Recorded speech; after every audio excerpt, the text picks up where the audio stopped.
The call came at 12:47 a.m. The voice on the other end was calm, too calm. "Sir, we found a child in the mountain trail near Harlow Creek. Says his name is Ethan. Says you're his uncle." I remember the sound of my own breath, steady, mechanical, while I threw on my coat. The roads were black glass, slick with rain, my headlights carving through mist.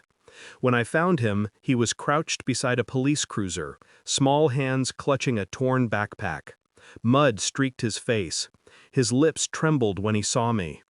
"Mom said I'm not wanted anymore, because of her new husband." He said it like it was a fact, not a wound. I didn't correct him. I just pulled him into my arms.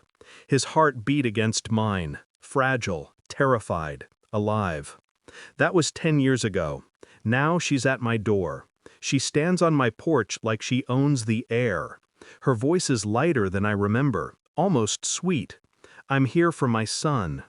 I let her words settle between us like ash. Ethan's in the kitchen, washing dishes, humming the same tune he used to when he was 5. Soft, unsure, a habit of safety. I study her face. Time didn't ruin her. It only made her polished. Expensive ring, manicured guilt, perfume heavy with apology. "Your son?" I ask.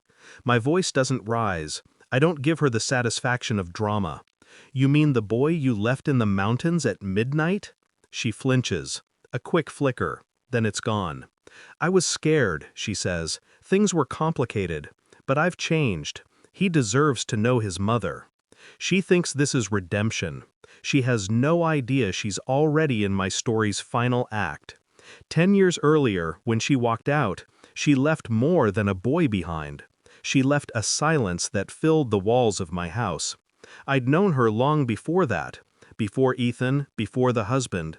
We were siblings once, by blood, then strangers by choice. She always had a talent for escape.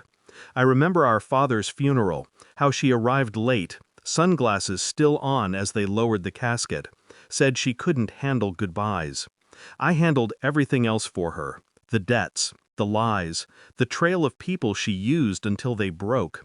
When she abandoned Ethan, I told myself it was the end. But people like her never end. They pause until they need something again. So when she came back this morning, I wasn't surprised. I'd been waiting. The signs started 6 months ago. Letters with no return address, a lawyer's inquiry about custody records, a private investigator asking about the boy's welfare. She was testing the waters, seeing how deep I'd buried her sins.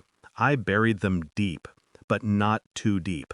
I gathered everything: the police report, the photos from that night, the psychologist's statements, the child abandonment records that somehow never made it to trial. I learned the system's weaknesses. Then I learned how to use them. While she rebuilt her life under her new name, Leah Foster, loving wife of an investor, I rebuilt Ethan's too. Private school, therapy, stability. He never asked about her. I never volunteered answers. And yet, part of me waited for this moment, the day she'd come back pretending to be a mother again. "Ethan," I call softly. He steps into the doorway, taller than me now, quiet eyes watching. She freezes. He doesn't. "Do you know who this is?" I ask. He looks at her for a long time.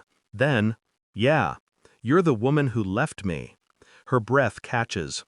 She takes a step forward, but he doesn't move. "I was sick," she lies. "I needed help. I thought—" "No," he says, voice steady. "You thought about yourself. That's my boy." I motion her inside. "Come in. We should talk about custody, right?" She smiles like she's already won. That's the thing about people like her. They mistake the invitation for mercy. I lead her into the living room, where a single folder sits on the table. She notices it immediately. "What's this?" "Everything you're looking for," I say. She opens it. Inside, a copy of the original police report, dated, signed. Photos of Ethan from that night, the psychologist's evaluation, and a letter from my attorney outlining pending charges: child abandonment, fraud, perjury, all tied neatly to her legal identity, the one she thought was buried. Her hands start to shake. You can't. I already did. Her husband will see the news by morning. The board of his firm will follow by noon. Her world will unravel exactly as mine did 10 years ago. The difference? I'll be awake for it. She looks up at me, eyes wet. Why? I lean closer. Because justice doesn't knock, it waits. She leaves without another word. The echo of the door closing feels like the last page turning. Ethan stands beside me. She's not coming back, is she? No, I say. She never really came back at all. We sit in silence. The clock ticks past midnight. The same hour she left him once. The same hour I got the call. Only this time, no one's crying.